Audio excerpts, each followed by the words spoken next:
masuk ke pengajaran bersama Pak Loki. Pak Loki, maaf ini kalau kami lihat waktu berarti ini doa kita, memakan waktu 25 menit kira-kira. Jadi berarti memang renungannya bisa minggu depan 30 menit, Pak. Baik, Terima Bu. kasih. Berarti Silakan doa Pak nggak Loki. dijodohin? Terima kasih, Bu Ros. Doa nggak di. Selamat malam, Kenapa? Bapak Ibu semua. Iya. Shalom. Shalom. Shalom. Semoga dalam keadaan sehat walafiat ya. Amin. Bapak Ibu, kita akan bersama-sama merenungkan, memperbincangkan betapa mulianya Tuhan, betapa besar kasih-Nya. Jadi seluruhnya ini kejadian demi kejadian, bahkan hadirnya Yesus sampai sekarang adanya Paus, itu fakta bukti dari kerahiman ilahi. Mari kita lihat bersama di screen ya. Bu Ros, kalau yang untuk kali ini saya dikasih waktu berapa lama, Bu Ros? Oh, ini seperti biasa kita Oh, oke. dengan sharing tanya jawab masih ada waktu 1 jam. Baik.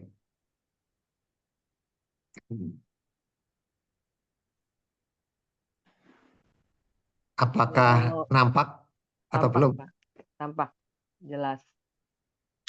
Lebih besar ya. Oke. Bapak Ibu, kita semua tahu di kitab suci ada tertulis bahwa tabir bait suci terbelah. Kapan ini kira-kira terbelahnya tabir bait suci? Itu setelah Ya, waktu saat Yesus Yesus wafat. wafat. Betul sekali. Terbelah dulu atau wafat dulu? Wafat Terbelah dulu. dulu. Terbelah dulu. Terbelah Terbelah dulu dulu. atau wafat dulu?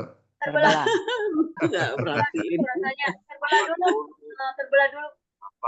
Wafat dulu ya, wafat dulu. Wafat dulu ya. Baru Dulu, terbelah. wafat dulu. Makanya gambar itu di atasnya tabir dikasih gambar tanah Bukit Kalvari, ada salibnya ya. Di bawahnya ada tirai tabir sama aja ya, korden, kerten terbelah. Di bawahnya ada seorang imam besar, itu gambarannya. Eh, gambar tangan maksudnya, bukan foto. Waktu itu nggak ada foto. Imam besar yang mempersembahkan doa-doa kurban kepada Allah. Yuk kita lihat bersama. Kaitannya apa dengan kerahiman ilahi si tabir tadi. Di slide ini dikatakan setan menghancurkan tumitnya Yesus. Tetapi Yesus menghancurkan kepalanya. Yuk coba dibaca yang bawah, silahkan. Teman-teman bantu. Yang bawah Aku tuh. akan mengadakan permusuhan antara engkau dan perempuan ini, antara keturunanmu dan keturunannya. Keturunannya akan meremukkan kepalamu, dan engkau akan meremukkan tumitmu. Ya, terima kasih Bu. Kejadian bab 3. Ini penting, ayat ini harus hafal. Ya, ada ayat yang harus dihafal atau ayat hafalan. Enggak semua, tapi yang menyentuh hati kita terutama. Kalau dalam hal ini kejadian 3:15. Ini sudah pernah saya sampaikan bahwa ini adalah proto-evangelium atau ayat atau janji nas datangnya Yesus. Setelah Adam dan Hawa itu jatuh ke dalam dosa, mulailah bekerja kerahiman Allah. Jadi kerahiman Allah bukan sejak beberapa ratus tahun terakhir atau beberapa ribu tahun terakhir, tapi sejak awal mulanya. Sejak Hawa digoda dan seterusnya. Ya, melihat mereka jatuh, mereka tidak mati, tapi diusir. Kemudian Allah berkata, aku, itu Allah ya, YHWH, Yod He Vav He, Aku akan mengadakan permusuhan antara engkau, ular, dan perempuan ini. Siapa perempuan ini? Hawa atau siapa? Kan yang menggoda Hawa ular. Allah akan mengadakan permusuhan antara si penggoda ular dengan Hawa. siapa? Hawa. Hawa. Nah, Maria. betul. Bapak-bapak gereja, Hawanya pujangga pertama kan. gereja, menafsirkan perempuan ini adalah Bunda Maria. Kenapa? Aku akan mengadakan permusuhan antara engkau ular, iblis, setan, dan Bunda Maria. Antara keturunanmu iblis, setan, dan keturunan Bunda Maria, yaitu Yesus. Keturunannya, keturunan Bunda Maria, akan meremukkan kepalamu ular, iblis, dosa ya. Dan engkau tuh ular, iblis, akan meremukkan tumitnya. Tumitnya siapa Bapak Ibu? Bunda Maria. Tuhan Yesus. Tuhan Yesus. Tadi ada bilang Bunda Maria. Tumitnya siapa? Tuhan Ayo, Yesus. Tuhan Yesus, Bunda Maria. Oke, nanti kita lihat. Kalau di gambar ini, kakinya Tuhan Yesus, tumitnya digigit. Setan. Apa itu? Anaconda kan, ular yang besar sekali. Tapi kepalanya dihancurkan, ditembus dengan paku. Jadi dia akan menghancurkan tumitnya Yesus, yaitu penderitaan sengsara wafatnya Yesus. Itu tumit Yesus. Tapi Yesus menghancurkan kepalanya iblis, ular, dosa. Dia menebus dosa. Tanpa kejadian ini Bapak Ibu, nggak ada yang masuk surga. Nah, jadi bagaimana tuh Abraham, bapak-bapak ini ya, Yahudi, bangsa Israel, Musa, dan seterusnya ya, Yakub, kemana itu? Itu nanti di tempat penantian, tapi kita nggak bahas tempat penantian di sesi ini, nggak cukup waktunya. Kita bahas ini aja ya. Jadi nggak ada yang masuk surga, karena dikatakan bahwa anak sulung, yaitu Yesus, adalah orang yang pertama masuk surga. Jadi sebelum Yesus inkarnasi, wafat, bangkit, naik ke surga, ya nggak ada yang masuk di surga. Jadi mereka ada di mana itu? Orang-orang benar. Mamahnya Bunda Maria, papanya Santa Ana, Santo Yoakim, Santa Elizabeth, dan seterusnya kemana itu? Jadi tempat penantian. Maka ayat ini penting. Ini berkaitan sih, makanya saya masukkan di sini, berkaitan dengan tabir.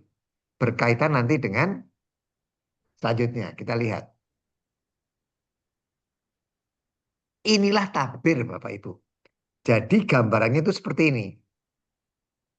Bait suci itu terdiri dari dua ruangan. Dipisahkan oleh tabir tadi itu. Yaitu ruangan kudus, yang di depan yang ada tempat lilinnya, candle, menorah, kandil bahasa Indonesianya, dian, berkaki 7, dengan ruang maha kudus yang di belakangnya, Holy of the Holies. Ruang maha kudus yang isinya tabut perjanjian. Di atasnya ada kerub yang sayapnya menaungi, sangat besar, 2 kerub. Isinya tabut perjanjian apa Bapak Ibu? Buli-buli, tongkat Harun yang dulu tumbuh ada daunnya. Dan satu lagi, 2 loh batu. Nah, di ruangan yang belakang, di sebelah kiri, kita melihat screen ya. Dari pandangan kita, sebelah kiri, itulah ruang maha kudus. Di sebelah kanan di sebelah kiri ruang maha kudus. Di sebelah kanan ruang kudus. Di sebelah kanan ini imam-imam, pastor, romo boleh masuk. Tapi yang di sebelah kiri hanya imam besar yang boleh masuk. Apakah boleh setiap hari Bapak Ibu?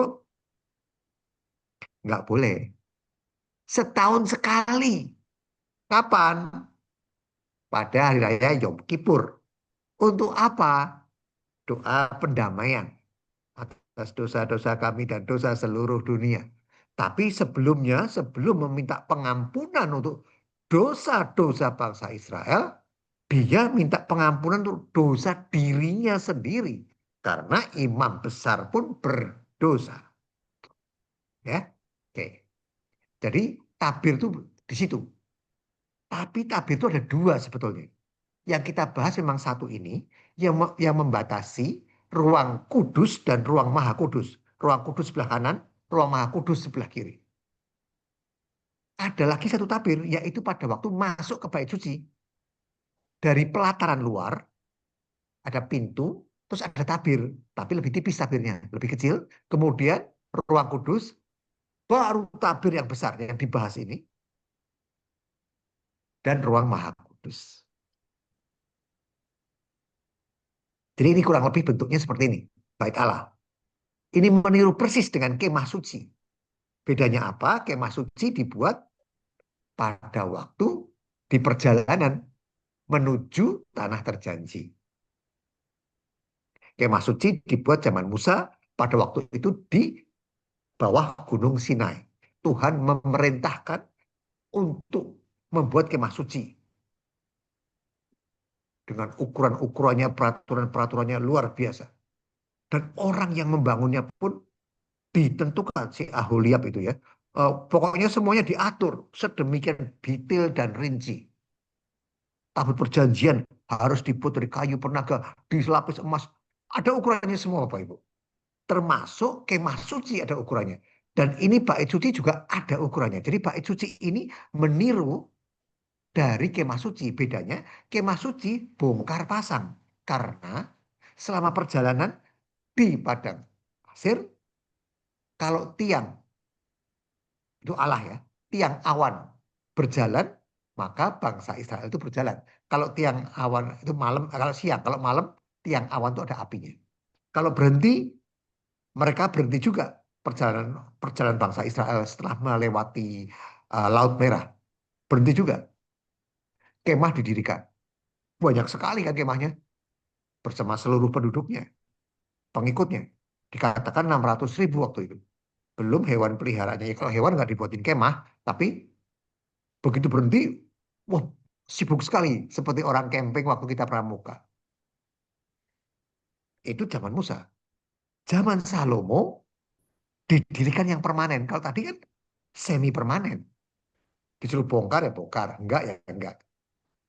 Dengan tanda tiang awan tadi bergerak atau tidak. Bergerak bongkar, tidak bergerak stay. Diam di situ, istirahat. Sampai bergerak. Nah, kemudian sejarah berjalan sampai Salomo. Salomo anaknya siapa? Anaknya Daud. Daud merencanakan sebetulnya bait Allah ini, tapi tidak diizinkan oleh Tuhan untuk membangun. Karena dia suka berperang, tangannya berlumuran darah. Kemudian Salomo yang tidak pernah berperang, tapi selalu kawin untuk mencegah perang. Kawin politis, membangun bait Allah. Nah inilah gambarnya ini, bait Allah seperti ini. Tapi ini bukan foto, gambar sketsa. Kita lihat tabirnya. Kenapa tabir ini penting? Kalau kita bacanya terlalu cepat di kitab suci, setelah Yesus wafat, tabir terbelah menjadi dua, gempa bumi dan seterusnya ya. Tapi nggak memaknai. Nah ini kita lihat maknanya. Kenapa tabir bait suci itu terbelah? Ukuran tabirnya korden ini panjangnya tingginya 18 meter, lebarnya 9 meter. Tebalnya 10 cm. 10 cm sebetulnya nggak ditulis 10 cm ya. Ya, ditulis. Sejarawan Flavius Josephus di abad pertama menulis 10 cm. Tapi pada waktu itu di Talmud Yahudi ditulisnya setebal telapak tangan gitu. Jadi ya 4 inci lah gitu. Plus minus 10 cm. Itu berat sekali Bapak Ibu. Karena ukurannya. 18 meter kali 9 meter, bayangkan di ukuran ruangan rumah kita, kali tebalnya 10 cm. Bobotnya sangat berat. Dari mana taunya dia itu sangat berat? Di Talmud, Talmud itu bahasan kitab sucinya Yudaisme, orang Yahudi ya. Sangat berat, dibutuhkan 300 imam, pastor, untuk mencelup dan membersihkan ketika kotor. Tapi ini gaya bahasa hiperbola. Enggak sampai 300 orang. Konstruksinya terdiri dari 72 kotak persegi yang disambung jadi satu. Yang di sebelah kanan atas, ujung kanan layar atas itu, saya gambarkan kotaknya seperti itu, ada 72 sajadah atau karpet kecil yang kemudian dijahit kembali satu sama lain, dirangkai. Bahannya ditenun dari 72 benang. Setiap benang terdiri dari 24 benang di dalamnya. Jadi tebal sekali Bapak Ibu. Yang bekerja untuk membuat itu 82.000 cewek, gadis, untuk membuat 2 tabir. Karena tabir yang pertama yang pintu masuk dan tabir yang kedua ini. Jadi kotak-kotak kecil dari sajadah itu dijalin kuat sekali satu sama lain.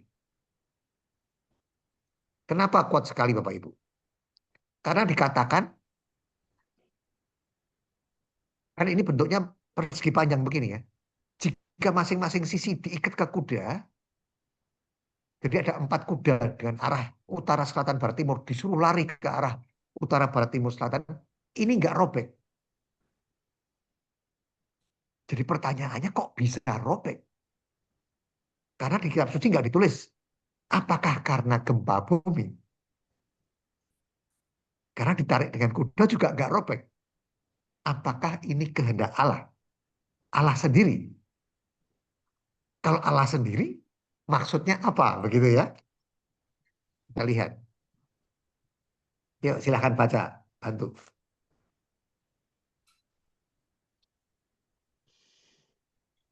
Ya, coba bantu. Ketika beberapa orang berbicara tentang bait Allah dan mengagumi bangunan itu yang dihiasi dengan batu yang indah-indah dan dengan berbagai-bagai barang persembahan, berkatalah Yesus, apa yang kamu lihat di situ akan datang harinya di mana tidak ada satu batu pun yang dibiarkan terletak di atas batu yang lain. Semuanya akan diruntuhkan. Pas Terima 21. kasih Pak Thomas. Ya, jadi ini nubuat Yesus. Pada waktu dia masih hidup, orang-orang mengagumi indahnya. Sangat indah Bapak Ibu. Jadi bait Allah itu dibuat pertama kali oleh Salomo, dihancurkan oleh Babilonia, Babel, oleh Nebukadnezar, kemudian dibangun kembali oleh bangsa Yahudi setelah kembali dari Babel, dikasih pesangon oleh Raja Kores, membangun kembali, kemudian direnovasi oleh Herodes. Herodes Agung yang ngejar-ngejar bayi Yesus. Itu merenovasi bait Allah ini. Ditambah tinggi. Tingginya ditambah. Dari 30 hasta, satu hasta itu 45 cm. Dari 30 hasta menjadi 40 hasta. Dibuat mewah oleh Herodes Agung. Jadi tujuannya sih sebenarnya nggak murni ya. Untuk mendapatkan simpati rakyat. Herodes itu setengah Yahudi, setengah bukan Yahudi. Dari orang tuanya. Nah, dikatakan di sini, mereka kagum akan apa yang dilihat oleh mata. Murid-muridnya Yesus. Karena di situ banyak emas. Sangat mewah. Perhiasan emas itu banyak sekali. Hiasan-hiasannya di situ. Bahkan dindingnya pun dilapis dengan emas. Tapi berapa ketebalannya enggak disebutkan. Nanti dikatakan bahwa tidak ada satu batu pun yang akan dibiarkan. Artinya tidak dibiarkan di atas batu lain. Ya runtuh gitu. Betul nubuat ini yang dikatakan Yesus terpenuhi nantinya. Di tahun 70. Tanggal 4 Agustus tahun 70. Diserbu oleh Romawi. Dihancurkan. dibakar. Tapi nanti ya tahun 70. Ini dikatakan oleh Yesus. Maaf, sebelum ini saya balik dulu. Itu gambarnya tadi yang sebelah kiri kan kakinya Yesus ya. Yang sebelah kakinya Yesus menginjak kepala ular. Kalau yang sebelah kanan bagaimana Bapak Ibu? Siapa yang menginjak?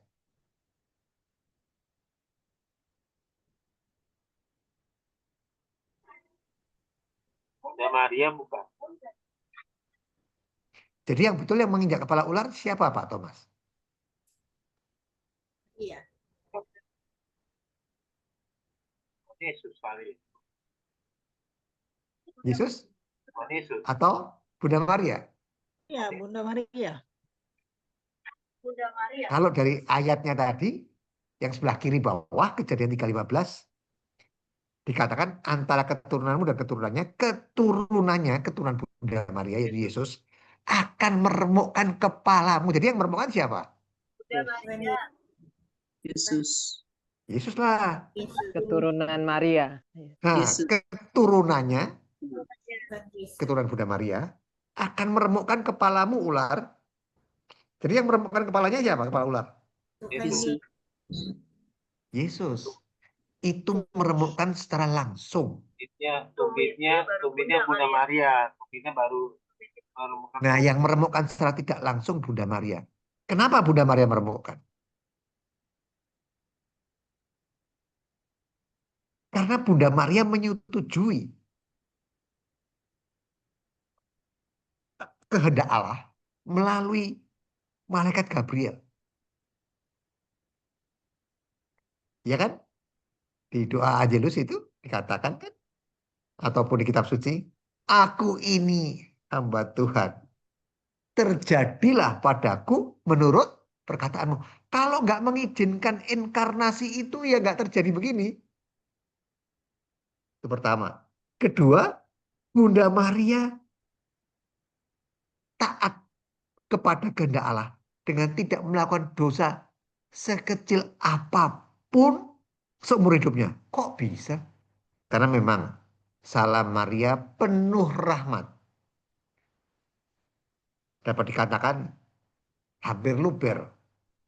Ya karena penuh rahmatnya itu. Dia dimampukan untuk tidak berbuat dosa. Maksudnya bagaimana? Dia dikandung tanpa noda. Hubungannya apa? Karena orang berdosa itu diakibatkan oleh dosa asal yang disebut kecenderungan berbuat dosa. Jadi orang yang lahir, kecuali Bunda Maria, itu membawa dosa asal.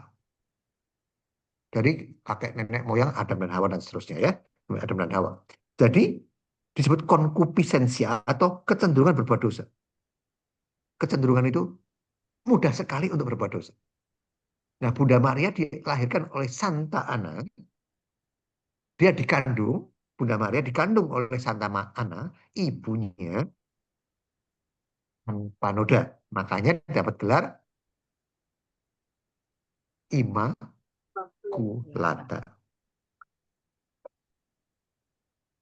Jadi Yesus menginjak kepala ular.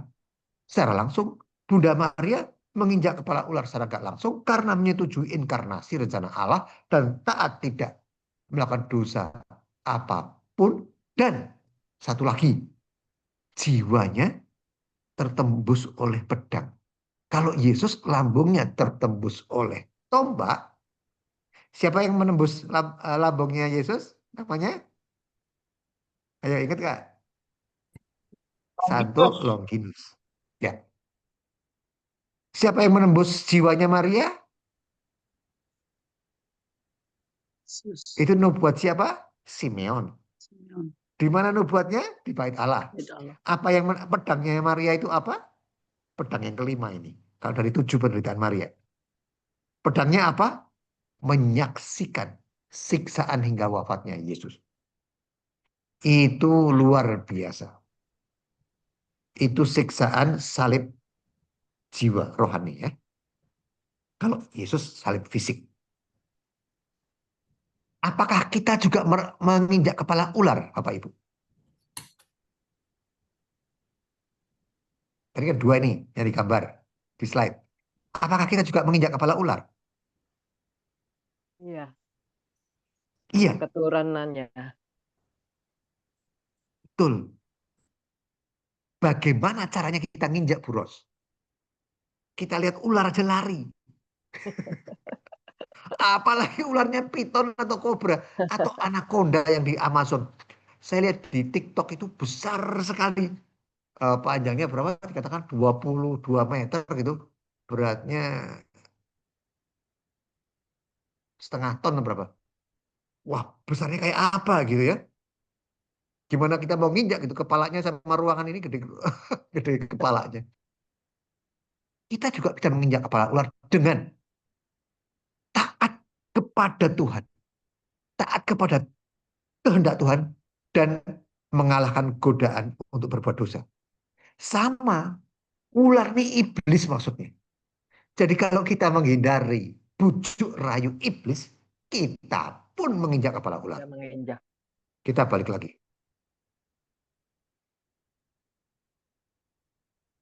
Nah, ini gambar apa ini?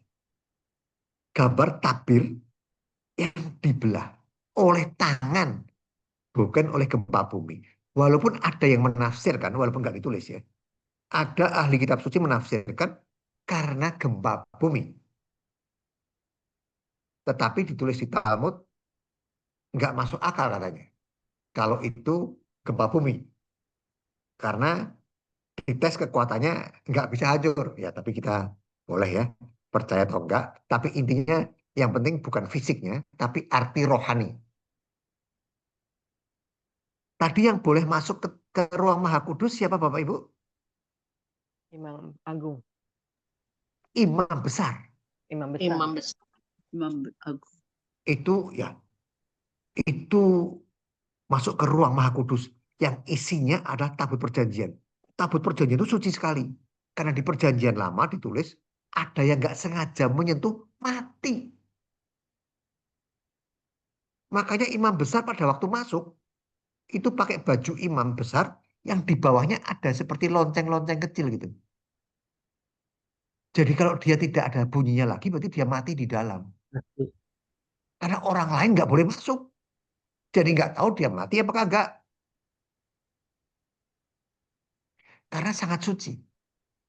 Yang boleh masuk hanya imam besar setahun sekali. Jadi bagaimana? Di tanggal perayaan Yom Kippur, memang dia masuk. Meminta pendamaian, pengampunan dosa. Setelah itu, seminggu kemudian saya berbuat dosa. Dan sebulan kemudian mati saya. Sebelum Yom Kippur tahun depan. Artinya saya mati dalam keadaan berdosa kan? Nah ini yang tidak dikehendaki oleh Tuhan. Kalau masuknya setahun sekali, imam besar itu meminta pengampunan atas dosamu, bagaimana nasib orang-orang di tengah-tengah perayaan permintaan penghapusan dosa tahun ini dan permintaan penghapusan dosa tahun depan, tapi di tengah-tengahnya ada umat yang meninggal. Padahal setelah diampuni dosanya di tahun ini, dia berbuat dosa lagi. Jadi dia mati meninggal dalam keadaan berdosa. Itu yang disebut mati dalam berdosa besar ya. Mati dalam keadaan tidak bersahabat dan berahmat. Itu maksudnya. Neraka. Bagus. Yesus tidak ingin kita masuk neraka. Lah kalau nungguin imam besar, setahun sekali. Yang masuk neraka berarti orang yang mati di antaranya. Orang yang mati pas di Yom Kippur tahun depan, paginya dirayakan, malamnya mati dan gak berbuat dosa. Nah itu baru selamat. Lah berapa banyak yang mati di hari tersebut gitu kan? Mungkin nggak banyak. Maka digambarkan di sini ilustrasi Yesuslah yang merobek. Allah sendirilah yang merobek. Maksudnya apa? Tabir bait Allah ini dirobek. Nggak perlu nunggu setahun sekali. Nggak ada pembatas antara ruang kudus dan ruang maha kudus. Jadi los panjang begitu. Tidak diperlukan lagi imam besar.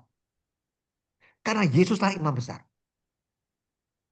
Sebetulnya orang Yahudi, Israel, sampai sekarang nggak percaya Yesus kan, harusnya paham bahwa imam besar pada waktu itu, sebelum Yesus lahir, masuk ke ruang Maha Kudus harus melalui tabir, ya kan? Harus lewat tabir. Dibuka dulu sama dia, dia masuk. Nah, tabir itulah Yesus. Karena Yesuslah imam besar kita. Jadi melalui Yesus kita boleh ke ruang Maha Kudus. Tanpa perantaraan manusia lagi, tapi melalui perantaraan Yesus. Bagaimana caranya? Kita dengan perantaraan Yesus bisa menemui Allah setiap waktu. Yuk kita lihat. Silakan baca Bapak Ibu. Baik, saya bantu. Pembacaan dari kitab Ibrani bab 10 ayat 19 sampai dengan 20. Jadi, saudara-saudara, oleh darah Yesus, kita sekarang penuh keberanian dapat masuk ke dalam tempat kudus. Karena ia telah membuka jalan yang baru dan yang hidup bagi kita melalui tabir, yaitu dirinya sendiri. Makasih, Kuros. Jadi ini di Ibrani 10 ya, ayat 19-20.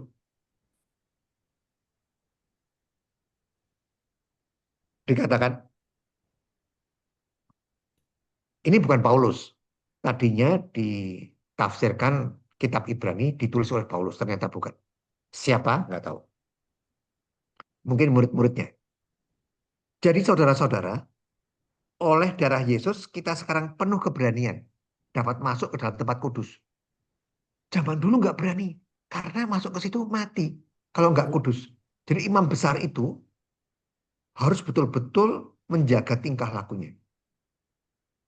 Resikonya dia mati. Kalau dosanya kecil nggak apa-apa. Makanya dia masuk meminta pengampunan untuk dirinya sendiri dahulu dengan darah binatang korban, hewan korban, baru memintakan ampun untuk penduduk Israel. Tapi kalau dosanya besar, dia mati. Jadi yang jadi imam besar ya mungkin deg-degan juga ya, mati atau enggak gitu. Begitu masuk. Tapi sekarang kita berani. Kenapa? Oleh darah Yesus. Maksudnya, Yesus wafat di salib. Berlumuran darah. Oleh darah Yesus, kita sekarang penuh keberanian dapat masuk. Karena kita jadi nggak berdosa. Diampuni dosanya oleh sakramen baptis. Karena kalau berdosa masuk ruang Maha Kudus, mati. Ya kan? Imam besar. Sekarang kita berani. Loh, nggak takut mati. Enggak. Karena kita sudah dibaptis. Dihapus dosanya. Loh kan dosa lagi. Nah, terus bagaimana? Karena Yesus telah membuka jalan yang baru. Yang hidup bagi kita melalui tabir. Jadi Yesus membuka jalan baru, jalan yang hidup. Yaitu melalui tabir. Yaitu dirinya sendiri. Jadi tabir itu adalah dirinya sendiri. Dia rela merobek dirinya. Makanya tabir robek setelah Yesus wafat. Mau menunjukkan gambaran, simbol dari kematianku, wafatku, untuk menebus dosamu. Tadinya nggak ada yang menebus. Kita pernah bersama-sama membahas kitab Taurat ya, memperbincangkan. Kitab Taurat menunjukkan ini salahmu, ini dosamu.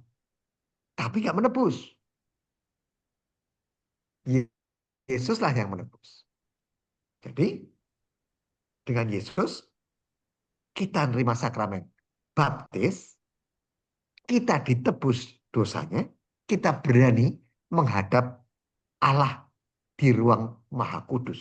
Di mana ruang Maha Kudus? Itu kan di Bait Allah, di Yerusalem. Loh, kita kan di Indonesia, di Jakarta. Gitu kan? Ya, kalau di sini berarti di kapel. Adanya tabernakel. Atau di gereja. Sudah nggak ada pembagian ruang, nggak ada tirai lagi kan? Makanya kalau ke gereja biasanya umat ikut ekaristi, terus buru-buru pulang. Nah ini yang bisa ditingkatkan.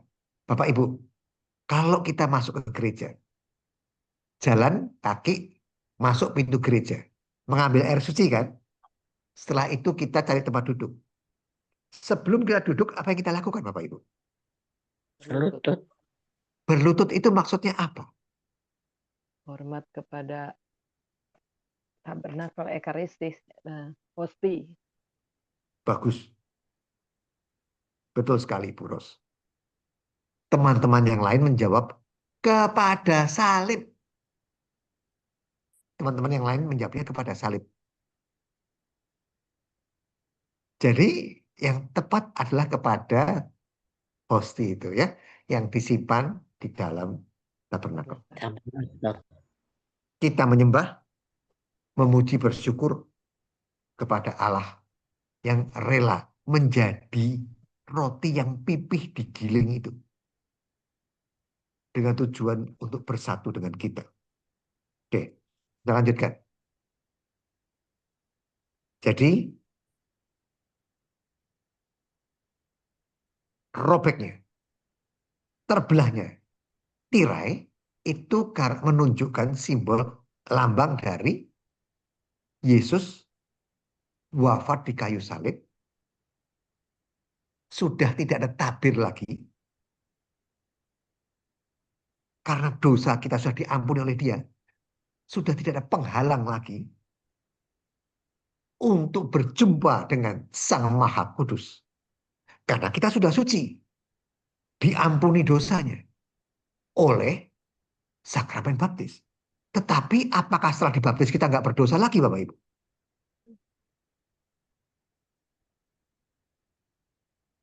Berdosa lagi nggak? Dosa. Dosa. Bisa lebih kecil dibanding sebelum dibaptis. Bisa sama. Bisa lebih besar. Betul nggak? Betul. Terus bagaimana dong Pak Thomas?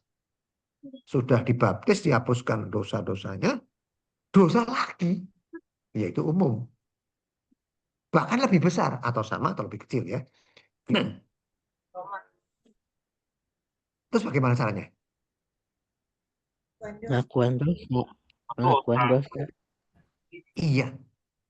Ini, mohon maaf, teman-teman di luar sana, bukan di Zoom ini, jarang yang aktif mengaku dosa secara rutin. Kita tidak berbuat dosa lagi, Pak. Tekad kuat, Kenapa? Pak. Ngaku dosa dan bertekad kuat. Jangan ngaku dosa, besok-besok lakukan Ya. tomat lagi. Harus ada penitensi kali. Benar-benar Betul. niat. Tapi kenyataannya kan berbuat dosa lagi ya. Jumlah frekuensi seringnya berbuat dosa dengan frekuensi mengaku dosa seimbang nggak? Enggak. Ya. Tadi waktu kita bahas di depan antara dua tanggal Yom Kippur, dua perayaan untuk meminta penghapusan dosa. Jika di tengah-tengahnya ada yang meninggal, secara umum justru di tengah-tengahnya atau pokoknya di antaranya kan, meninggal pas dibaptis, selesai dibaptis, meninggal. Waduh, langsung masuk surga. Iya. Ya apa ada orang yang setelah dibaptis langsung meninggal? Jarang kali ya. Kecuali dibaptis dalam keadaan sakratul maut. Katakan yang umum deh. Kalau kita mengaku dosa bulan Januari, tanggalnya bebas ya, tanggal 1 gitu. Terus ngaku lagi dosa berapa bulan, 6 bulan sekali misalnya. Juli tanggal 1. Kalau meninggalnya Maret bagaimana gitu. Di antara dua tanggal pengakuan dosa. Artinya kita meninggal dalam keadaan berdosa. Kalau dosanya kecil nggak apa-apa. Akan diampuni di purgatorium. Tapi kalau dosanya besar, nggak bisa di purgatorium. Nah, berarti selagi kita masih hidup. Caranya bagaimana? Meminta sakramen tobat. Kalau nggak keburu gimana? Minta ampun kepada Tuhan dulu. Perminyakan. Seketika setelah berbuat dosa sadar, aduh, aku berbuat dosa Tuhan. Aku mohon ampun, aku berjanji tidak mengulanginya kembali. Dan segera setelah pengakuanku kepadamu ini, entah besok atau di kesempatan yang tercepat, aku akan mendatangi imam untuk meminta sakramen tobat. Ini nih yang sering agak lupa nih. Bisa ngaku sama Tuhan aja. Langsung aja. Betul nggak Bapak Ibu? Kenapa harus ke Romo? Betul nggak pendapat itu? Tidak benar. Bisa mengaku dosa ke Tuhan? Kenapa harus ke Romo? Pendapat itu betul atau salah? Karena kita punya sakramen tobat. Kenapa? Kita punya sakramen tobat kan, jadi mengaku dosa pada imam. Iya, Imam wakil Yesus. Wakil betul. imam sudah dipercayakan untuk memberikan indulgensi. Ya, saudara-saudara kita di toko sebelah kan nggak mengenal itu ya. Bisa langsung kok, kenapa pakai manusia? Bahkan beberapa di antara umat juga masih begitu ya Katolik. Langsung aja deh. Setahun 2 kali aja atau sekali aja. Bahkan waktu saya bincang-bincang begini, bukan dengan kakak Isiden ya, maksudnya yang lain. Saya tanya kan, pengakuan terakhir kapan Bapak Ibu? 20 tahun yang lalu. Waduh, 20 ya banyak ya. Terus, ayo lagi yang lain. Bapak itu 8 tahun Pak. Ada yang belum pernah sekarang. Sorry. Nah, ini sebetulnya menjadi tugas. Tugas siapa? Tugas Bapak Ibu di sini. Berapa orang nih? 15. Untuk memberitahukan kepada teman-teman yang lain. Bahwa tidak seperti itu yang benar. Yaitu sesering mungkin. Bagaimana sering itu? Kalau bisa idealnya segera setelah berbuat dosa. Lu kan malam nggak bisa atau lagi sibuk di kantor, nggak apa-apa. Waktu tercepat setelah itu besok, lusa, tapi jangan berbulan-bulan. Idealnya maksimum 40 hari sekali. Kok 40 dari mana gitu kan? Agar kita tercover setiap tahun selama 40 hari, berlakunya dari pengakuan dosa itu plus minus 20, kita berhak mendapatkan indulgensi. Jadi 40 hari sekali maksimum ya. Kalau bisa sebulan sekali biar gampang deh. Satu nama bulan satu kali gitu aja. Kalau bisa. Oke, kita lanjutkan ya Bapak Ibu. Yuk silahkan baca, bantu teman-teman. Bantu deh. Yang lain, udah siapa yang lain? Yang bisa bantu? Linda boleh? Udah oke. Anakku, engkau takut akan Allah kerahiman. Kekudusanku tidak menghalangi aku untuk menjadi maha rahim. Camkanlah hai jiwa, bagimu aku sudah membangun suatu tahta kerahiman di bumi, yaitu tabernakel. Dan dari tahta ini, aku ingin masuk ke dalam hatimu. Aku mengelilingi diriku dengan pengawal dan penjaga. Engkau dapat datang kepadaku setiap saat, setiap waktu. Aku ingin berbicara denganmu dan ingin memberikan rahmat kepadamu. Ya, makasih Bu Linda. Di sini dikatakan, camkanlah. Berarti kita harus memperhatikan. Bapak Ibu, bait suci yang kedua dihancurkan oleh Jenderal Titus, pasukan Romawi tahun 70, tanggal 4 Agustus, jam 3 siang. Tersisa tembok barat, tembok ratapan. Kira-kira akan dibangun lagi nggak Bapak Ibu?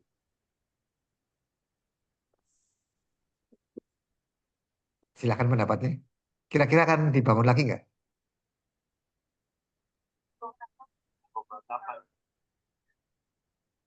Agak keras, Pak. Wah, mungkin dibangun kali ya. Mungkin ya. Tembok ratapan ya.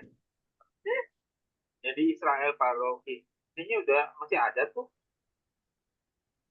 Itu tembok ratapan itu hanya satu tembok saja memanjang. Yang lain hancur. Hanya satu sisi bagian selatan itu. Tadi apa yang dikatakan Yesus, Bapak Ibu? Lukas 21 ayat 5 dan 6. Baca sekali lagi. Apa yang kamu lihat di situ akan datang harinya di mana tidak ada satu batu pun akan dibiarkan terletak di atas batu yang lain. Semuanya akan diruntuhkan.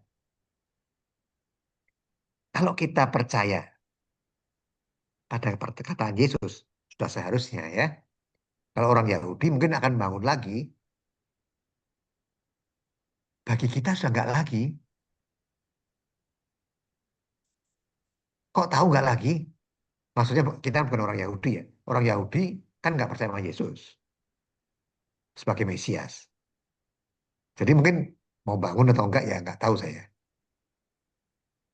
Kalau di internet dikatakan sudah ada desainnya dan sebagainya. Tapi itu kurang penting buat kita ya. Yang buat kita adalah tidak. Kenapa tidak? Ini ada ayatnya. Lihat di BHF. Camkanlah hai jiwa, bagimu aku sudah membangun. Jadi yang membangun bukan Tuhan. Bukan manusia. Tuhan sudah tidak dikurung dalam rumah itu. Kalau bait suci dibangun di Yerusalem, kita semua harus ke Yerusalem bagaimana? Nggak punya uang buat beli tiket gitu, bagaimana? Jadi di tabernakel. Di mana ada tabernakel? Di mana-mana kan? Di desa-desa juga ada di gereja.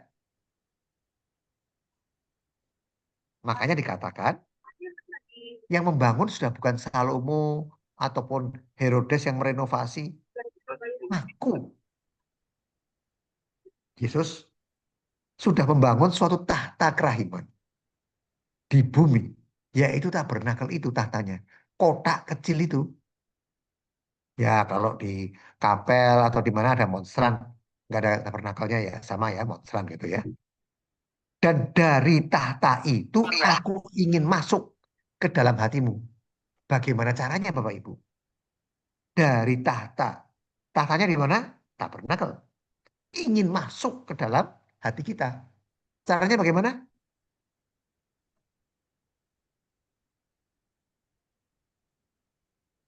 Lewat ini sakramen Ekaristi. Betul sekali, Bros.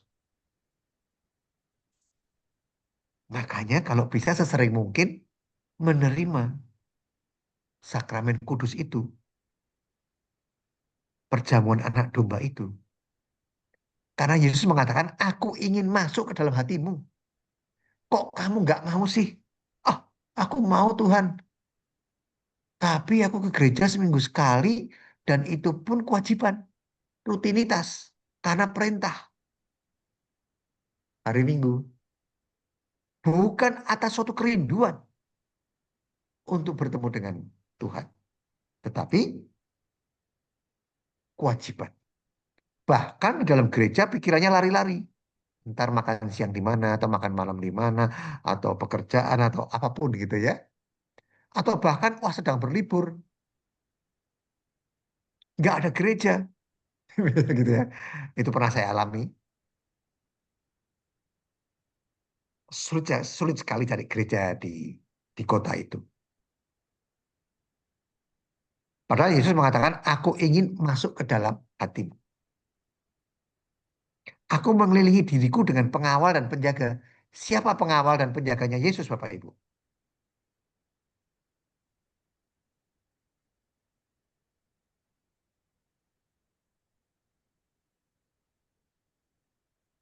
Siapa? Tuhan. Loh, Bapa dan Roh Kudus. Yesus mengatakan, Aku aku mengelilingi diriku dengan pengawal dan penjaga.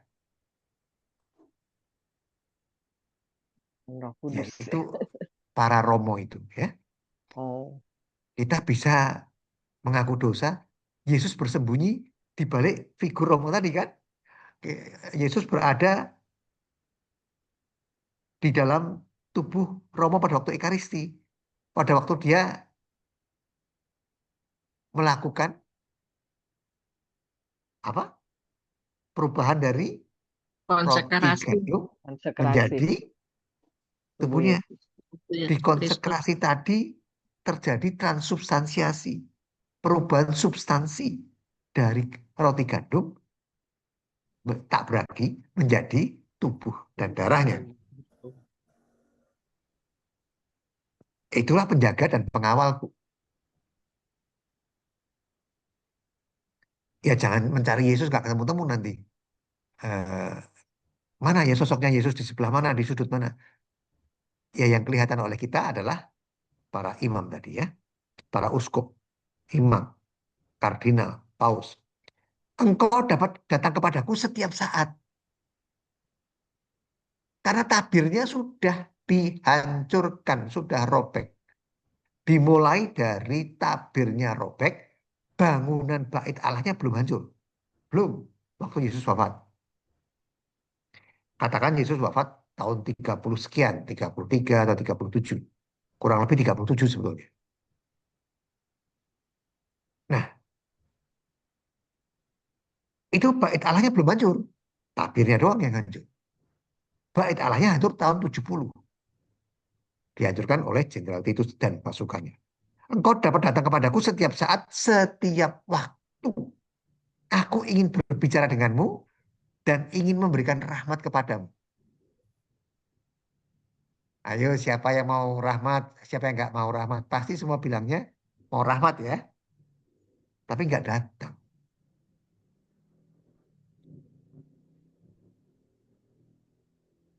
Karena kalau mau rahmat, nah harus datang ya.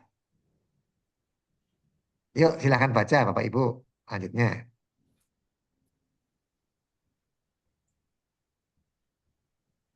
Saya bantu lagi.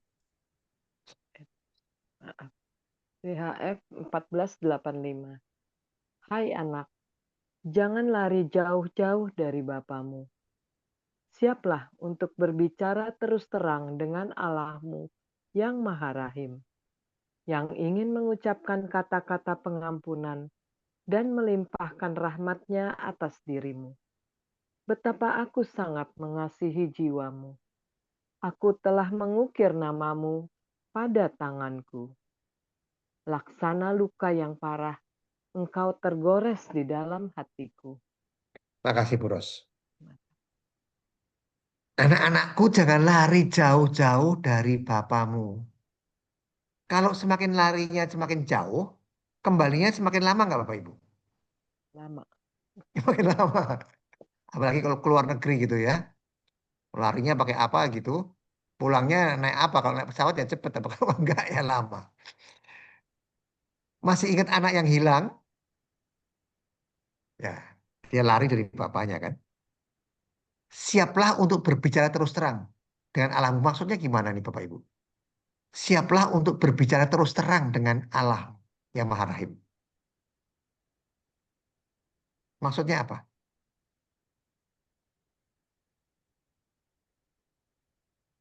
Kita diminta untuk terus terang kepada imam, kepada pastor, mengakui dosa-dosa kita. Ada loh yang masih menyembunyikan, malu, atau takut, mengulang-ulang terus. Apakah gak bosen ya romonya? Sudah ke 30 kali. Enggak bosen. Memang tugasnya dia seperti itu. Walaupun 30 kali kita masih mengulang. Secara manusiawi jengkel. Tapi dia dalam kapasitasnya mewakili Tuhan. In persona Christi Capiti. Tidak akan pernah orang yang mengaku dosa ditolak. Enggak akan pernah ada. Makanya, tapi harus bicara terus terang. Kebanyakan karena malu, dosanya sangat memalukan. Maka Faustina mengatakan bahwa dia yang terutama mengemukakan dosa yang paling memalukan. Nah, itu yang penting. Yang nggak senonoh, nggak pantas. Aku ini seksi liturgi, aku ini prodiakon, aku ini DPH, apa deh gitu ya. Ketua wilayah atau apa aja. Kok begini?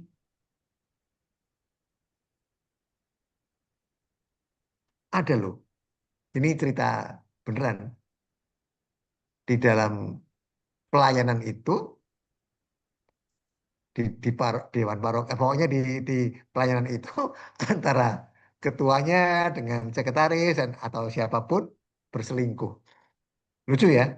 Lucu. Tapi itu kenyataan. Jadi jangankan itu, di tempat yang lebih sakral lagi, di biara di ini ya kongregasi pun bisa terjadi demikian kan? Itu sudah menjadi rahasia publik. Jangankan kita yang cuma ketua dewan paroki atau ketua wilayah, ketua lingkungan, ketua KKI, apa deh, mudah sekali tergelincir. Siaplah untuk berbicara terus terang dengan alam. Jangan ditutupin. Ditutupin berarti nggak diampuni. Yang Maha Rahim, yang ingin mengucapkan kata-kata pengampunan. Ini penting sekali. Absolusi ini penting sekali. Terus kita menjalankan penitensinya kan. Karena Tuhan itu mau melimpahkan rahmatnya atas dirimu. Jadi selalu ini kembalinya ke sinar merah dan pucat. Kita bernaung di sini maksudnya. Bernaung itu apa? Bernaung itu sesering mungkin menerima sakramen kudus, perjamuan anak domba, dan sakramen tobat. Betapa aku sangat mengasihi jiwamu. Aku telah mengukir namamu pada tanganku, karena luka yang parah, engkau tergores dalam hatiku. Ya, ini ya. Oke, kita lanjutin. BHF ini ditulis oleh Faustina. Kalau tadi Sabda Tuhan. Di tebal, tulisannya tebal, bold, dan miring. Kalau ini enggak, tapi bagus. Silakan baca. Ayo bantu. Ada yang bantu, teman-teman?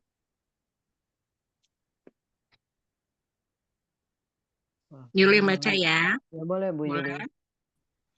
Silakan, Bu. Ketika meninggalkan bumi ini, oh Tuhan, Engkau ingin tetap tinggal bersama kami. Maaf. Ya. Klik lagi. Maaf, Bu Yuli. Ya, Bu Yuli, silakan. BHF 1747. Ketika meninggalkan bumi ini, oh Tuhan, Engkau ingin tetap tinggal bersama kami. Maka Engkau mewariskan kepada kami dirimu sendiri dalam sakramen altar, dan Engkau membuka lebar-lebar kerahiman-Mu bagi kami. Ya, makasih, Bu. Walaupun kita tidak mengalami zaman Yesus, karena kehendak Allah yang sedemikian agung, nggak bisa diselami deh, luar biasa. Dia ingin bersatu dengan kita dan ingin mengampuni kita terus-menerus, maka dia rela mengorbankan dirinya di salib. Makanya pada hari Kamis Putih, di perjamuan terakhir, dia menginstitusikan, menetapkan Ekaristi. Inilah tubuhku. Memang belum meninggal pada waktu itu, ya, belum wafat. Besoknya kan wafat, cuma lagu. Tapi ini antisipasinya, dia sudah mengajarkan dulu. Kenangkanlah aku dengan merayakan dan seterusnya. Jadi, ketika meninggalkan bumi, wafat ya, naik ke surga, engkau ingin tetap tinggal bersama kami. Caranya gimana? Manusia itu makhluk simbolis. Perlu tanda. Makanya orang-orang Yahudi selalu minta tanda.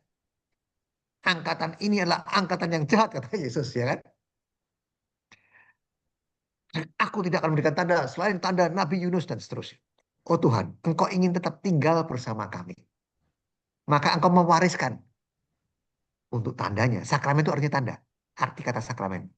Maka engkau mewariskan sakramen tanda kepada kami, yaitu dirimu sendiri. Dalam sakramen altar. Sakramen atau hosti kudus. Dan engkau membuka lebar-lebar kerahiman, pengampunanmu melalui sakramen tobat. Inilah bernaung dalam sinar merah dan pucat. Jangan sampai kita menjadi devosan, tapi ada kesempatan untuk menerima sakramen kudus. Mendingan jalan-jalan ke mall. Mendingan kerjaanku belum beres. Ada aja alasannya. Banyak gitu ya. Mau ngaku dosa. Dikumpulin dulu dosanya. Belum banyak-banyak amat. Tapi kan kita nggak tahu waktu kita harus kembali kapan. Demikianlah cara berjaga-jaganya. Nah ini Bapak Ibu. Diantisipasi dengan gambar yang paling kiri, atas. Itu gambar apa Bapak Ibu? Pertemuan terakhir. Iya betul Bu. Jadi sebetulnya bukan yang gambar yang karya Da Vinci itu, yang kursinya panjang, mejanya panjang itu. Mereka duduknya setengah ngesot, setengah tiduran. Kursinya pendek, bentuknya huruf U. Yohanes yang meletakkan kepalanya di dada Yesus. Ini ada urutan para rasulnya ya, tapi kita nggak bahas. Ini di Amis Putih. Jumat Agungnya itulah robeknya lambung. Tujuannya apa? Supaya bisa bersatu dengan kita. Loh, bukannya itu pembunuhan nubuat. Betul, itu pembunuhan nubuat. Tidak akan dipatahkan tulangnya. Karena sudah mati. Kalau dua penjahat kan dipatahkan. Karena belum mati. Tapi pemenuhan nubuat tadi sekaligus ternyata ada latar belakangnya. Luar biasa ya Tuhan itu ya. Ingin memberikan hosti tubuh dan darahnya. Baik dalam satu rupa maupun dua rupa. Kepada kita. Sehingga dia bisa terus-menerus bersatu dengan kita. Terus-menerus bisa mengampuni kita. Makanya tadi di BAF yang pertama tadi dikatakan bahwa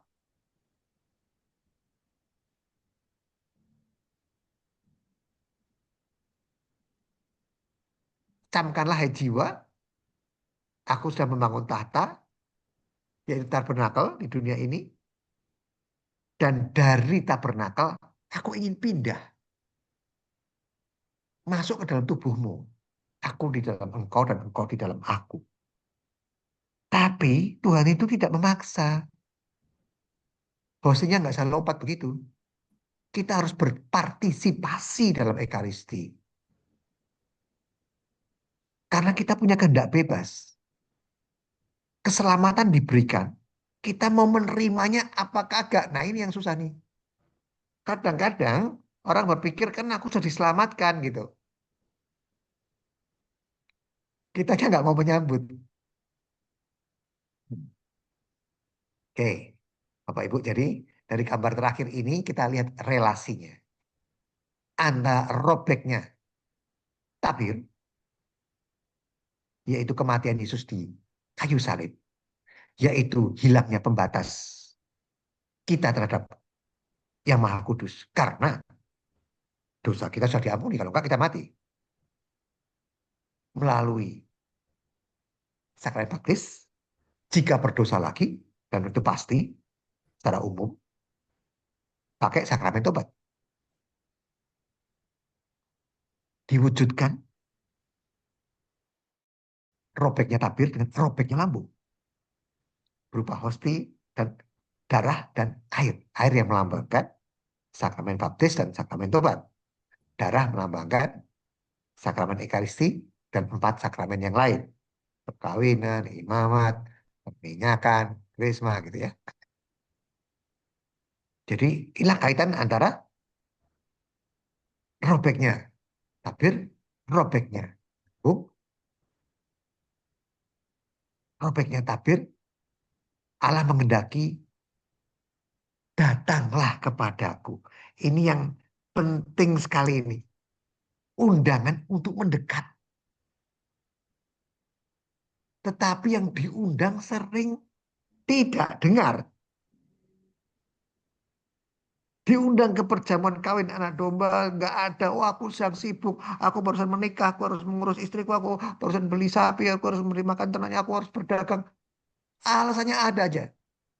Sampai Tuhan marah dan panggillah semua orang di perempatan-perempatan untuk datang. Ya, jadi undangan untuk mendekat ini jangan panggilan untuk mendekat ini jangan disia-siakan. Demikian Bapak Ibu, bincang-bincang kita mengenai tabir bait suci sebetulnya judulnya harusnya dipanjangkan, tapi kan kepanjangan. Yang dikaitkan robeknya tabir bait suci dengan robeknya lambung, dengan Ekaristi dan sakramen Tibet. Terima kasih. Waktu saya kembalikan kepada Ibu Ros. Terima kasih Pak Loki. Benar-benar malam ini banyak hal yang baru nih. Mungkin bagi teman-teman, terutama juga bagi saya. Jadi baru tahu tentang korelasinya antara terbukanya tabir suci dengan tertusuknya lambung Yesus dan Ekaristi tadi. Terima kasih. Sangat Terima ini kasih, ya, Bu Ros. bermanfaat sekali bagi kami. Baik, karena waktu juga mungkin teman-teman ada 3 pertanyaan atau 3 sharing deh, silakan. Siapa yang mau lebih dulu? Adakah? Pak, sambil menunggu teman-teman, Pak. Berarti yang tembok ratapan itu sisa-sisa dari tabut perjanjian ya? Sisa dari bait Allah. Bait Allah kok jadi tabut perjanjian.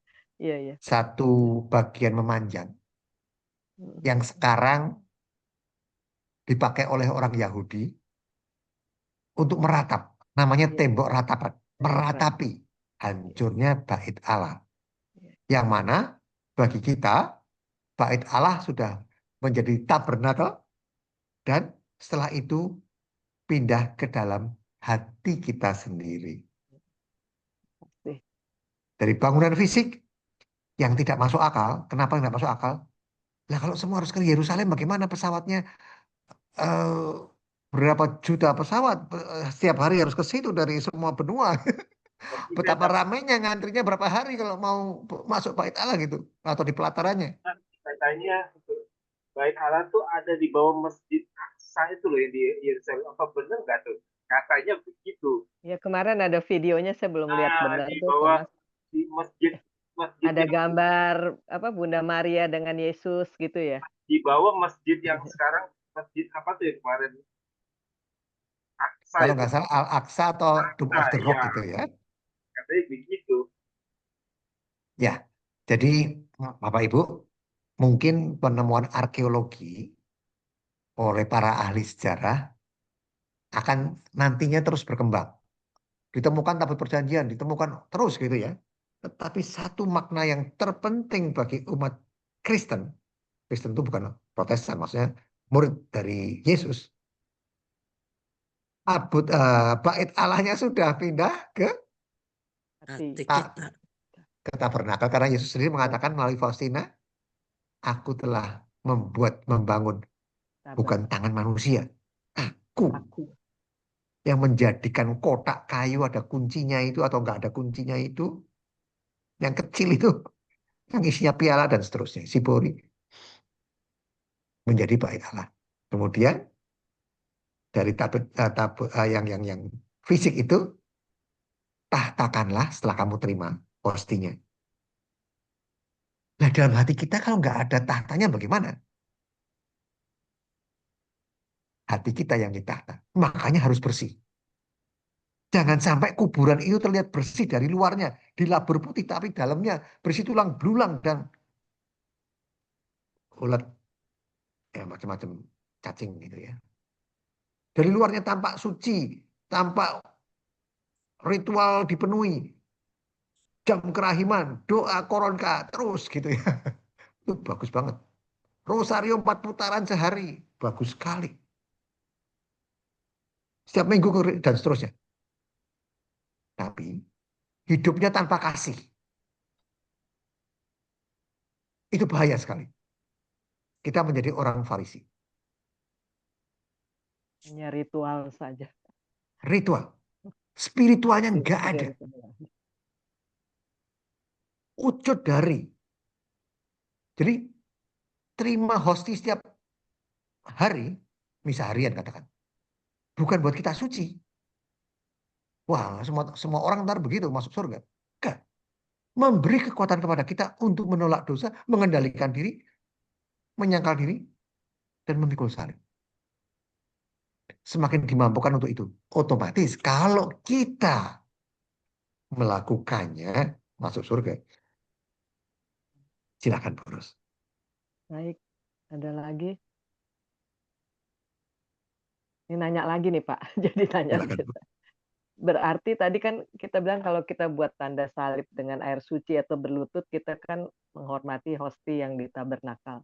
Tapi seandainya lampu di tabernakel itu mati, maksudnya memang kita dalam bukan event misa, event lain atau apa gitu, kita nggak perlu membuat tanda salib ya Pak, kalau nggak ada hostinya.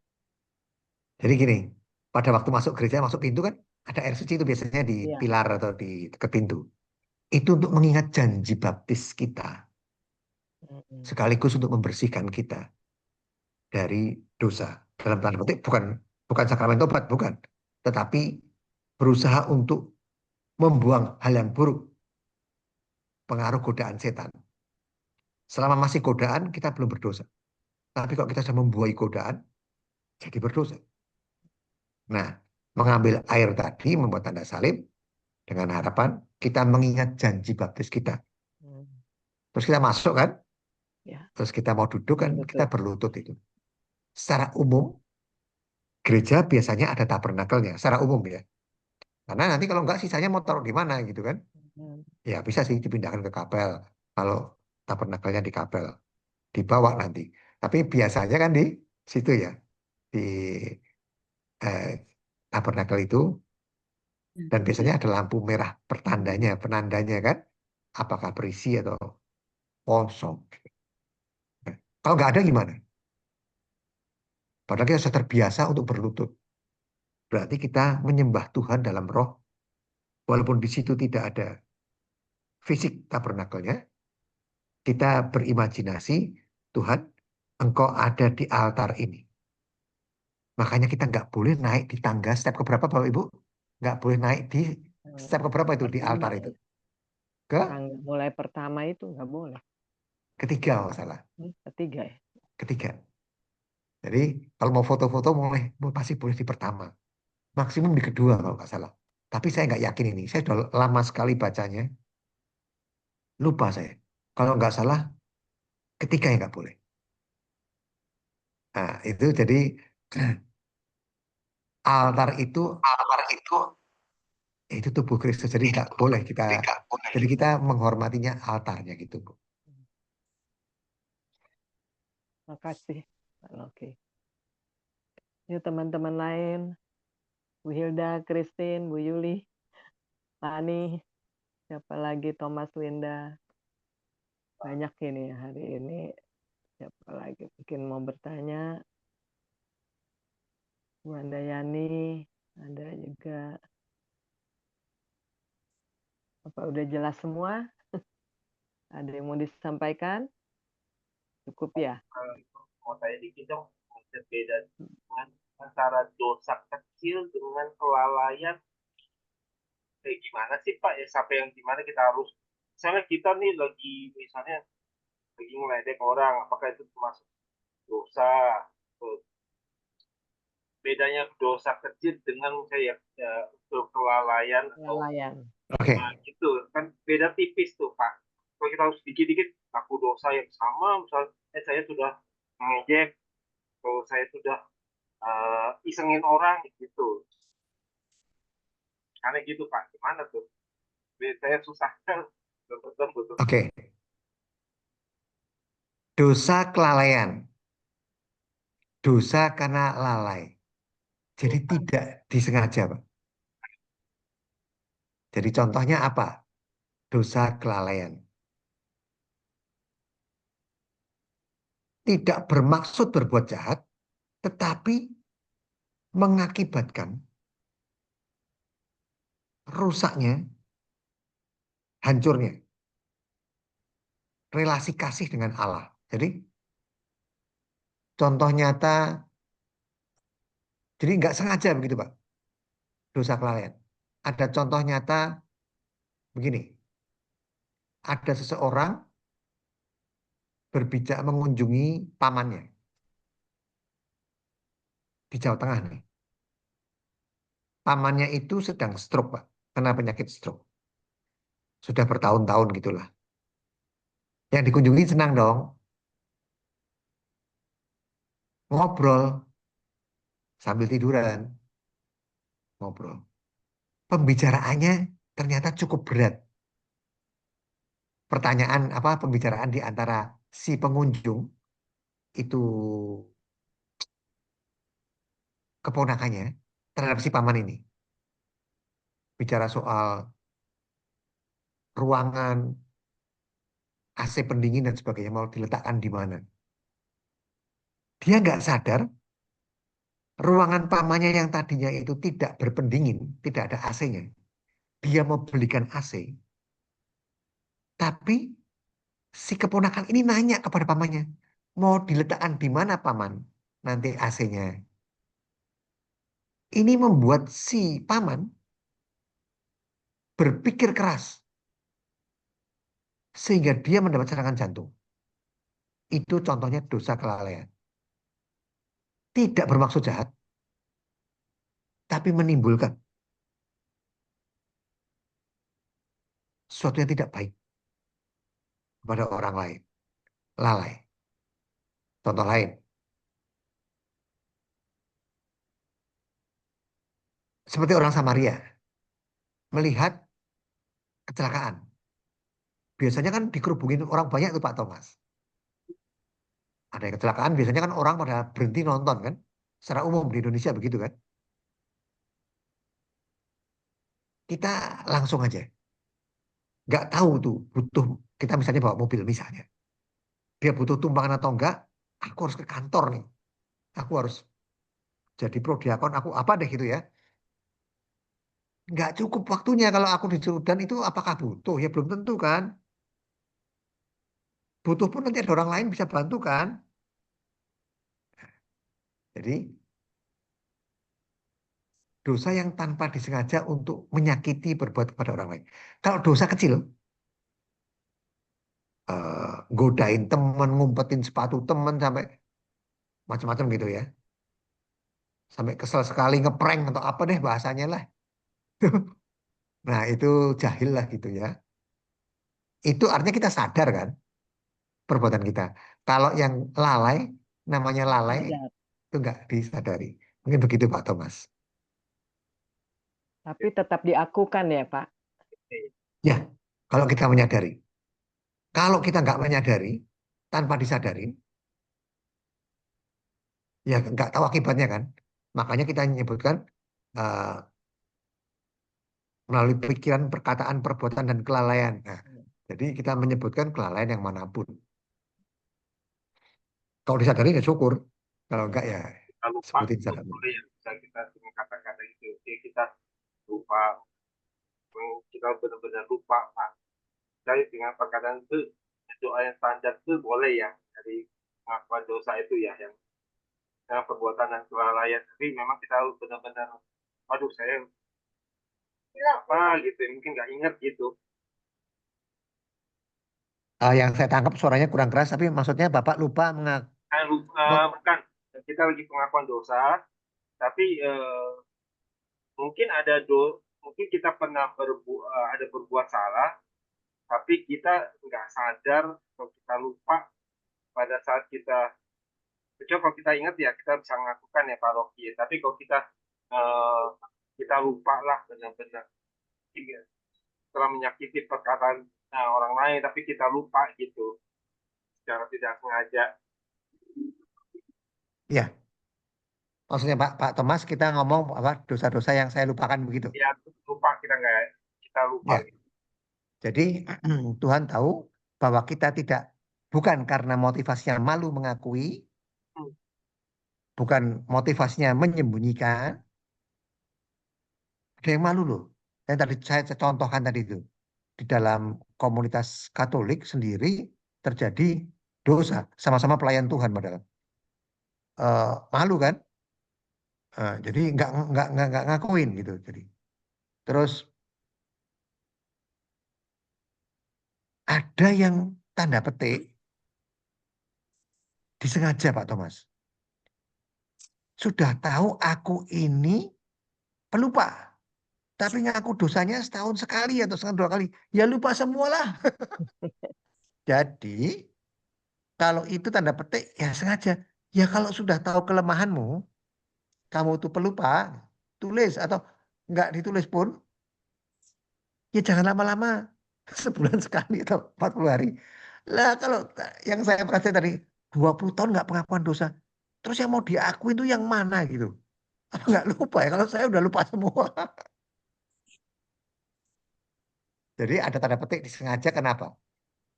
Sudah tahu kalau dirinya pelupa. Kenapa lama-lama gitu. Nah, itu kan disengaja namanya. Indirectly ya, secara nggak langsung. Oke, udah jelas ya Thomas ya. Nah, Baik, makasih banyak Pak Oki. Jawabannya semua juga udah cukup jelas ya. Nanti kalau ada yang masih mau bertanya ke Pak Loki silakan ya Makasih. Pak, bisa ya. Makasih. Silakan, Bu. Christine, ada satu lagi boleh? Ya itu kadang-kadang tuh aku dosa kan punya ART gitu ya, asisten rumah tangga. Kalau kerjanya nggak bener, kadang-kadang kita ngomel gitu, gimana tuh. Saya suka ngaku sih, tapi kadang-kadang nanti sebulan sekali ngaku pasti ada aja gitu, jadi malu sendiri gitu. Tapi kalau nggak kerjanya agak nggak bener kan, di mulutnya kayaknya kadang-kadang gimana sih kerjaannya, jadi ada aja gitu loh. Omel. Mana tuh? Kalau Ya, di- jadi secara umum kita kadang-kadang berasas bisnis. Kamu aku gaji, kamu aku kasih tahu caranya bekerja, kok masih aja nggak bener. Sekali salah ngelapin meja masih kotor 2 kali, 5 kali, 10 kali, kok masih sampai 20 kali, kok sampai 100 kali, gimana ya? Jengkel kan Bu Christine? Biasanya begitu. Ini pembantu ini gimana? Yang dulu-dulu nggak begitu pembantu saya, baru kamu ini loh sampai keterlaluannya minta ampun, begitu kan ya? Jadi ngomel. di sini marah tuh boleh nggak boleh, tapi ada rambu-rambunya. Apa itu rambu-rambunya? Jadi pertama marah yang berdasarkan kasih. Lah ini yang sudah susah. Biasanya marah karena pelampiasan emosi kemauanku nggak diikutin. Hmm. Biasanya gitu.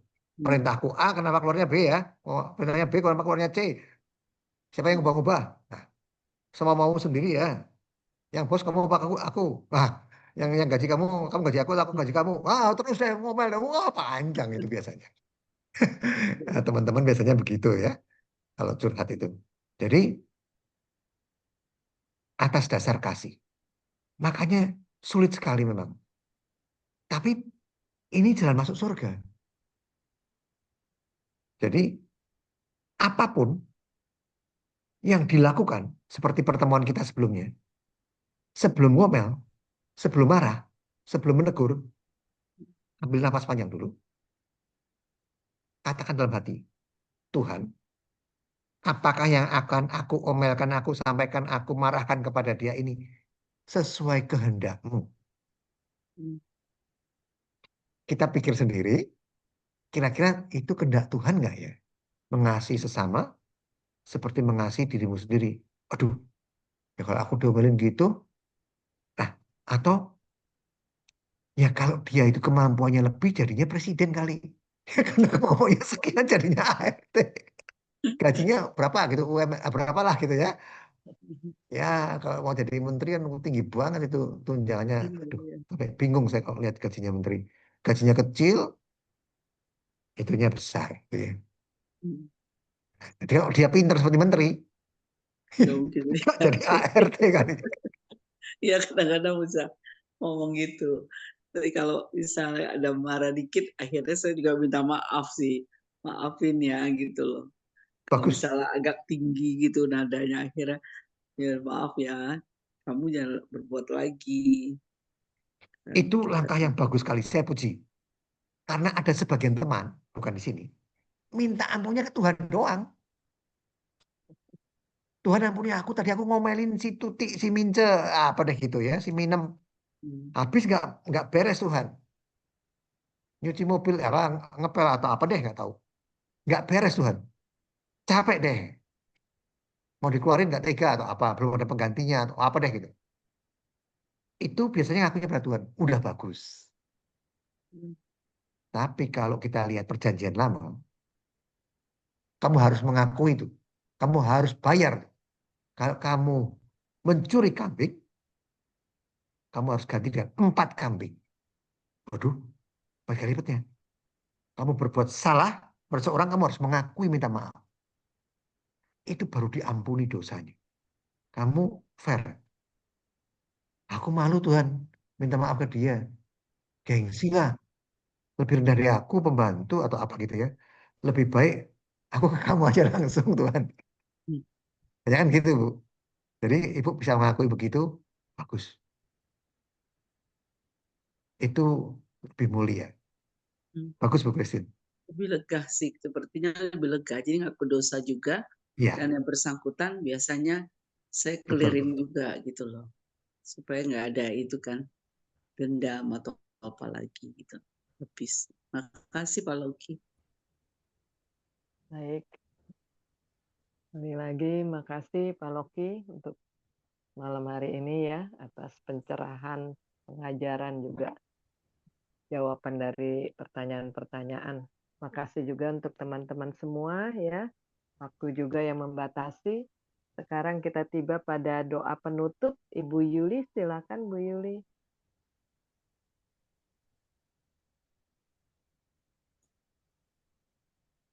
Bu Yuli, masih Saya? ada? Ya, doa penutup Bu. Maaf, ini doa penutupnya yang Thomas, ikutin PPT Thomas atau sendiri? Thomas, mau ditampilkan ada doa penutup? Coba ya, cuman saya kalau nggak langsung aja deh. Pokoknya spontan aja. Oh, belum ada ya, mungkin minggu depan nanti ada PPT-nya. Masih belum disempurnakan. Iya, iya. Baik. Spontan aja Bu Yuli, tolong. Makasih. Baik, mari Bapak Ibu kita bersatu dalam doa.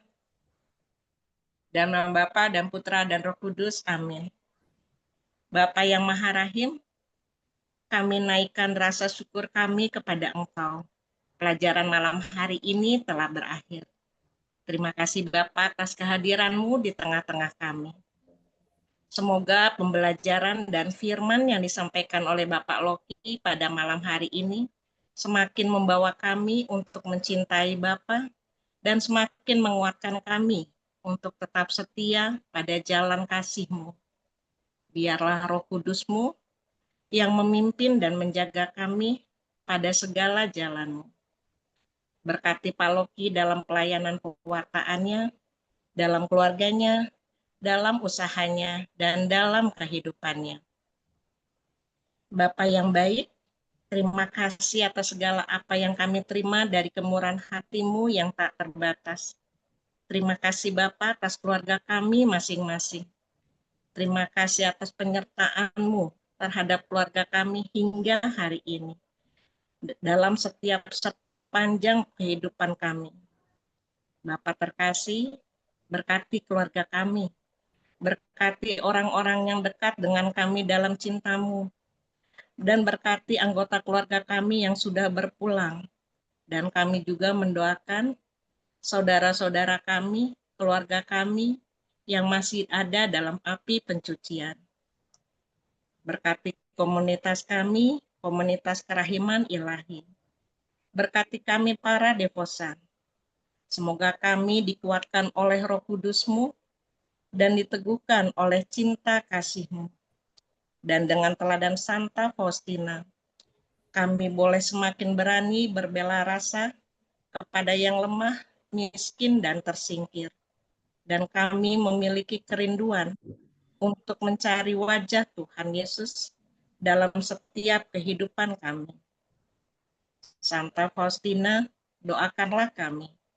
Santa Maria Bunda Allah, doakanlah kami. Yesus Sang Raja Kerahiman Ilahi, doakanlah kami. Kemuliaan kepada Bapa dan Putra dan Roh Kudus, seperti pada permulaan, sekarang, selalu, dan sepanjang segala abad. Amin. Dalam nama Bapa dan Putra dan Roh Kudus. Amin. Terima Terima kasih kasih Pak Bu Loki. Yuli, terima kasih Bu Ros, terima Pak kasih Bapak Ibu Loki ya, semua, kalau Bu minggu Christine. depan hanya renungan ya Pak, tanpa sharing. Berarti biasanya di KAJ nggak ada sharing tanya jawab. Renungan aja. Baik, Setelah renungan selesai Pak, jadinya beda. ada pakai slide nggak Bu? Pakai Oke. saya. Nanti Baik. bisa mungkin diserahkan ke Thomas karena nanti kita harus kolaborasi dengan mereka juga. Iya. ininya. Baik Ya. Bu. Makasih Pak Loki. Terima kasih Bu Ros. Terima Thank you, kasih Pak Pak Loki. Johan. Selamat Thank you malam. Terima kasih semuanya. Pak Alex. Ya. Iya. Terima kasih Pak Thomas. Ya, Johan, Bu thank you Yuli, Johan ya Bu semua. Hilda, Selamat Bu Ana, Sulani, Tuhan terima berkati. kasih Ya, Pamit ya. Bu Ami. amin. Hebat ini bisa gabungin dengan BHF Pak. Ininya Kita usahakan. ini. Sampai jumpa minggu depan. Ya, sampai minggu Pamit ya depan. Bu. Ya, pamit.